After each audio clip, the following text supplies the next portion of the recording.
अस्सलाम वालेकुम, मेरा नाम है रमशा इकबाल और आज हम लोग chapter number 16 man and his environment का लेक्चर नंबर 5 स्टार्ट करने वाले हैं।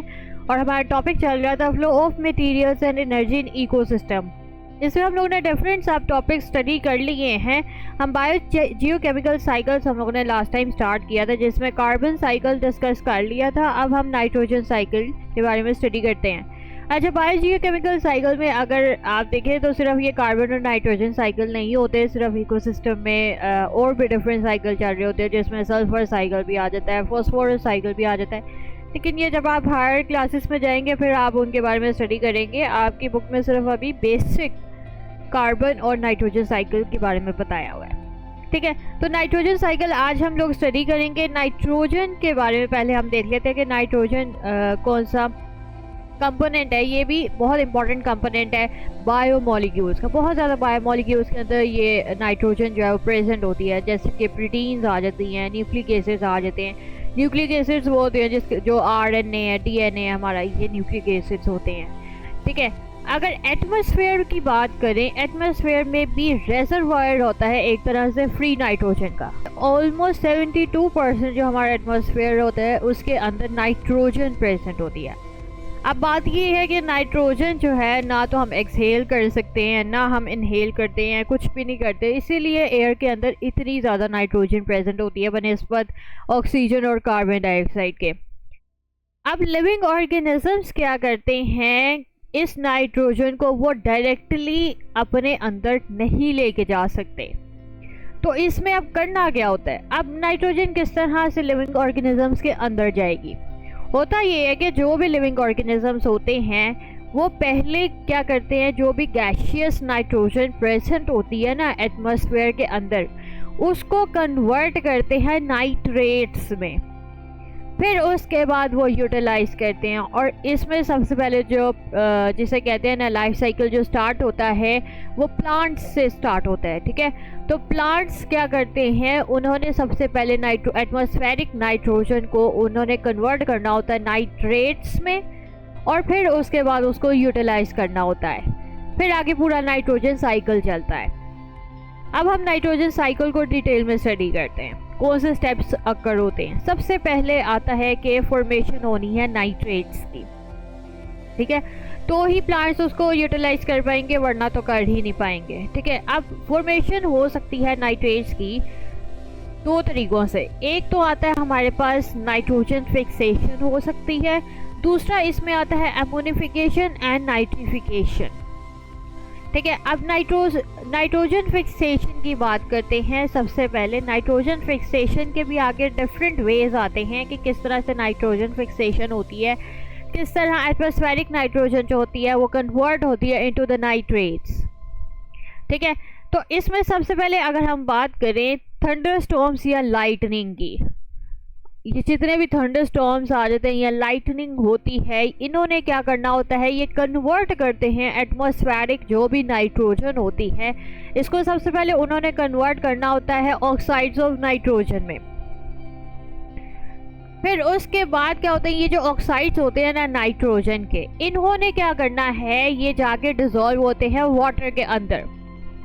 जब ये डिसॉल्व होंगे वाटर के अंदर तो इन्होंने बनाना होता है नाइट्रस एसिड और नाइट्रिक एसिड। ये पूरे रिएक्शंस होते हैं, क्योंकि बायोलॉजी है ये, आप इस तरह की जो रिएक्शंस होते हैं केमिस्ट्री में स्टडी करते हैं, वरना ये पूरा इस तरह से एक पूरा रिएक्शन चल रहा होता है कि सबसे पहले एटमॉस्फेरिक नाइट्रोजन होती है, उसने क्या करना होता है, ऑक्साइड्स ऑफ नाइट्रोजन में चेंज होना है, वो जाके डिसॉल्व करेगा वाटर के साथ, यानी कि उसका रिएक्शन होगा वाटर के साथ और वो बनाएगा नाइट्रस एसिड और नाइट्रिक एसिड। फिर ये क्या करते हैं, ये जो एसिड्स होते हैं इन्होंने कंबाइन करना होता है दूसरे सॉल्ट्स के साथ। जब ये सॉल्ट्स के साथ इन्होंने कंबाइन करना है तो ये बनाते हैं एंड पे आके नाइट्रेट्स। इस प्रोसेस को हम कहते हैं एटमॉस्फेरिक नाइट्रोजन फिक्सेशन, क्योंकि ये एटमॉस्फेयर में ही हो रही है, थंडरस्टॉर्म्स या लाइटनिंग की वजह से हो रही है। दूसरा इसमें मेथड आता है नाइट्रोजन फिक्सेशन का, वो इसमें ये होता है कि कुछ बैक्टीरियाज भी होती हैं, उनके अंदर एबिलिटी होती है कि वो एटमॉस्फेरिक नाइट्रोजन को कन्वर्ट कर दें नाइट्रेट्स में, तो इसको हम कहते हैं बायोलॉजिकल नाइट्रोजन फिक्सेशन। तीसरी हमारे पास जो नाइट्रोजन फिक्सेशन आती है वो इंडस्ट्रीज में होती है। इस तरह की नाइट्रोजन फिक्सेशन को हम कहते हैं इंडस्ट्रियल नाइट्रोजन फिक्सेशन। इसके अंदर क्या होता है, इंडस्ट्रीज में क्या होता ये है कि जो भी हम लोग क्या करते हैं, हाइड्रोजन को कंबाइन करवाते हैं एटमॉस्फेरिक नाइट्रोजन के साथ, तो वो बनाती है अमोनिया NH3। ठीक है, अमोनिया ने क्या करना, ये अमोनिया किस तरह बनता है, हाई टेम्परेचर और प्रेशर में अमोनिया बनता है। ठीक है, फिर बाद में क्या होता है कि अमोनिया को फर्दर कन्वर्ट करवाया जाता है इनटू द अमोनियम नाइट्रेट। तो इन रिजल्ट इसमें भी हमारे पास क्या आ जाता है, नाइट्रेट बन जाता है। तो इसको हम कहते हैं इंडस्ट्रियल नाइट्रोजन फिक्सेशन। अच्छा, अब दूसरा मेथड इसमें ये आता है, हम लोग फॉर्मेशन कर रहे हैं सबसे पहले तो नाइट्रेट्स की ना, तो इसमें अभी हम लोगों ने देखा है नाइट्रोजन फिक्सेशन को।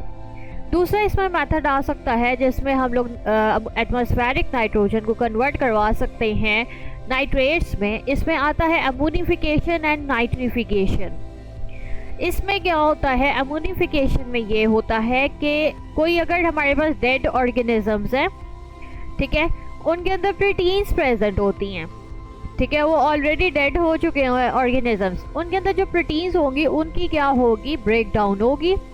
और इसके अलावा जो नाइट्रोजनस वेस्ट होंगे वो क्या करेंगे, कन्वर्ट होंगे इनटू द अमोनिया। अब ये अमोनिया में क्यों कन्वर्ट होंगे, कौन करेगा, ये करेंगे अमोनिफाइंग जो बैक्टीरिया होंगे, उन्होंने ब्रेक डाउन करनी होती है।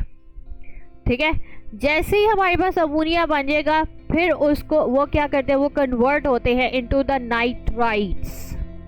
अब नाइट्राइट्स में जब कन्वर्जन होगी ये भी नाइट्रीफाइंग बैक्टीरिया करेंगे। फॉर एग्जांपल इसमें लिखा हुआ है नाइट्रोसोमनास आते हैं, ये नाइट्रिफिकेशन करते हैं। इस प्रोसेस को हम कहते हैं नाइट्रिफिकेशन। ठीक है, उसके बाद क्या होता है कि नाइट्राइट्स जो होते हैं इन्होंने कन्वर्ट होना होता है इनटू द नाइट्रेट्स।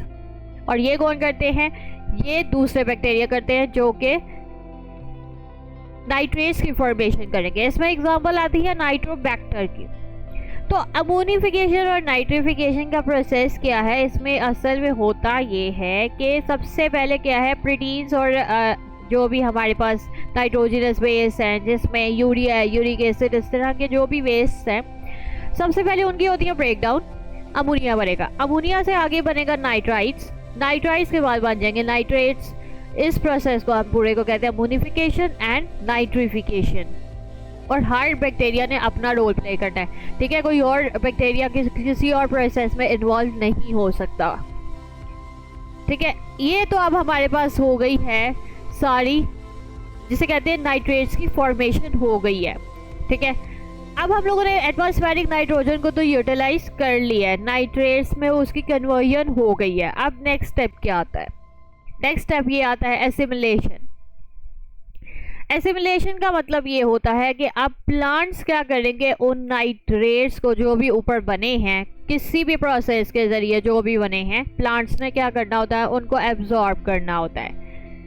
ठीक है, और उसके बाद उसको यूटिलाइज करेंगे प्रोटीन्स बनाने में। ठीक है, नाइट्रेट्स को। और फिर उसके बाद एनिमल्स क्या करेंगे, जब वो फीड करेंगे प्लांट्स को तो वो नाइट्रोजनस जो भी कंपाउंड्स होंगे वो एनिमल्स के अंदर चले जाएंगे। इसी तरह फिर एनिमल्स में, कंज्यूमर्स में, फिर कंज्यूमर्स की भी आगे types, primary consumer, secondary consumer, tertiary consumer, और इस तरह हमारे अंदर भी इस तरह से नाइट्रोजनस कंपाउंड्स जो है वो क्या करते हैं, फ्लो करते हैं। और इस तरह से नाइट्रेट्स क्या हुए, ट्रैवल कर गए हर ऑर्गेनिज्म में। इस तरह से पूरा एक साइकिल चलता है। तो ये जो यूटिलाइजेशन हो रही है ऑर्गेनिजम्स के अंदर नाइट्रेट्स की, इसको हम कहते हैं एसिमिलेशन। एसिमिलेट कर लिए हैं अब हमने अपने अंदर। ठीक है, लास्ट इसमें जो स्टेप आता है वो है डीनाइट्रिफिकेशन। अब हम लोगों ने नाइट्रेट्स की पहले फॉर्मेशन भी कर ली है, फिर हम लोगों ने उसको एसिमिलेट भी कर लिया है। अब हम लोगों ने दोबारा नाइट्रोजन को एटमॉस्फेयर में भेजना भी है। अब ये किस तरह होगा, डीनाइट्रिफिकेशन होगी। अब इसमें होता ये है कि ये ऐसा बायोलॉजिकल प्रोसेस होता है कि जिसमें जो नाइट्राइट्स और जो नाइट्रेट्स होते हैं वो रिड्यूस होते हैं इनटू द नाइट्रोजन गैस। और इसमें जो डीनाइट्रीफाइंग जो बैक्टीरिया होंगे उन्होंने इसकी रिडक्शन करनी होती है।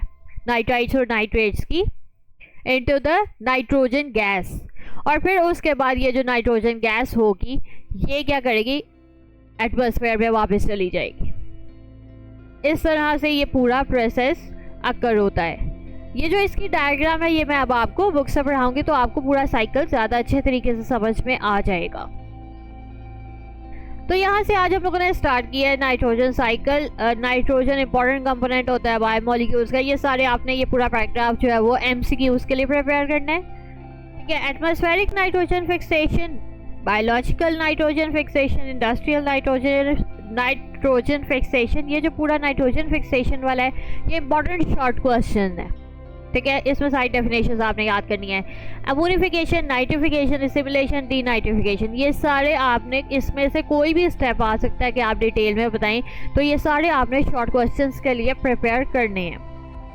Excessive denitrification reduces the soil fertility and is stimulated by the waterlogging, lack of aeration and accumulation of organic matter in the soil. Excessive जो हमारे पास denitrification भी नहीं होनी चाहिए क्योंकि उससे waterlogging भी हो सकती है, उससे एयर की कमी भी हो सकती है, इसके अलावा ऑर्गेनिक मैटर की accumulation ज़्यादा होनी शुरू हो जाएगी सॉइल के अंदर, ठीक है। अच्छा, अब ये हमारे पास आता है साइकिल। ये हमारे पास है नाइट्रोजन एटमॉस्फेयर में, ठीक है। इसमें सबसे पहले क्या होता है, यहाँ पे इसमें हमारे पास 3 मेथड्स होते हैं जो कि नाइट्रोजन फिक्सेशन के होते हैं, ठीक है। सबसे पहले इसमें ये आता है कि बायोलॉजिकल नाइट्रोजन फिक्सेशन हो सकती है बाय द सिम्बायोटिक बैक्टीरिया।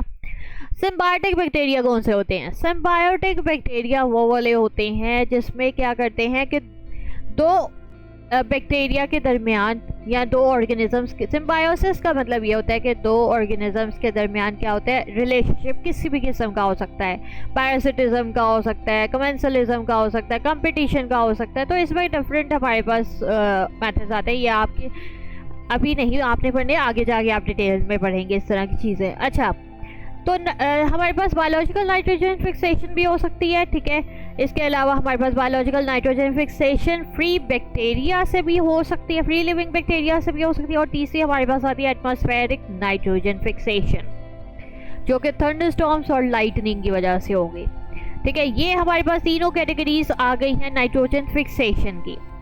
अच्छा, अब आगे हमारे पास क्या होते हैं, ये कन्वर्ट होने हैं सारे नाइट्रेट्स पे, ठीक है। नाइट्रेट्स में आगे अब हमारे पास ये एसिमिलेशन होगी, यानी कि प्लांट्स उसको यूटिलाइज करेंगे सिंपल नाइट्रेट्स को। अच्छा, अब इसके अंदर क्या हो सकता है कि जब इसको यूटिलाइज करेंगे तो इसमें हम लोगों ने आगे एसिमिलेशन के आगे हम लोगों ने स्टडी किया था डीनाइट्रिफिकेशन। डीनाइट्रिफिकेशन में हम लोगों ने देखा था कि जो भी नाइट्राइट्स और नाइट्रेट्स होते हैं वो दोबारा से कन्वर्ट होते हैं इनटू द नाइट्रोजन गैस। तो इसमें क्या होती है, अगर नाइट्रेट्स की डीनाइट्रिफिकेशन हो जाती है बाय डीनाइट्रीफाइंग बैक्टीरिया तो वो दोबारा से एटमॉस्फेयर में चली जाएगी नाइट्रोजन, ठीक है। अब दूसरा किस केस इसमें ये आता है कि अगर हमारे पास प्लांट्स हैं उसको यूटिलाइज करेंगे एनिमल्स, ठीक है। अब अगर हमारे पास डेथ हो जाती है प्लांट्स या एनिमल्स की तो वो डिकम्पोजर्स बन जाते हैं। यहाँ पे आगे हमारे पास होगी अमोनिफिकेशन, ठीक है। हम लोगों ने nitrogen fixation formation of nitrates के 2 मेथड स्टडी किए थे। एक थे हमने स्टडी किया था नाइट्रोजन फिक्सेशन, दूसरा हम लोगों ने अमोनिफिकेशन और नाइट्रिफिकेशन स्टडी किया है, जिसमें हम लोगों ने देखा कि 2 मेथड हो सकते हैं जिसमें नाइट्रेट्स की फॉर्मेशन हो सकती है। तो ये दूसरा मेथड यहाँ पे बताया हुआ कि अगर इनकी डेथ हो जाती है फिर क्या होता है कि अमोनिफिकेशन होती है। अमोनिफिकेशन होगी तो ये कन्वर्ट होंगे अमोनिया में, अमोनिया के बाद उसके बाद नाइट्राइट्स बनेंगे और नाइट्राइट्स के बाद नाइट्रेट्स बन जाएंगे और ये नाइट्रिफिकेशन होगी जो भी नाइट्रीफाइंग बैक्टीरिया की वजह से होंगे। फिर उसके बाद नाइट्रेट्स में कन्वर्ट हो गए, एसिमिलेशन होगी और एसिमिलेशन के बाद डीनाइट्रिफिकेशन होगी और एटमॉस्फेयर में जाके नाइट्रोजन वापस चली जाएगी। इस तरह से ये पूरा नाइट्रोजन साइकिल अकर होता है।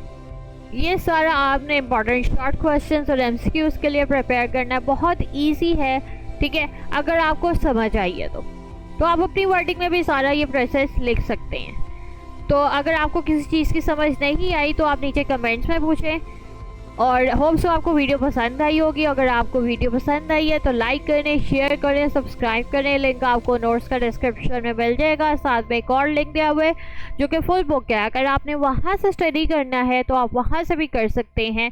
तो आज के लिए इतना ही। अल्लाह हाफिज़।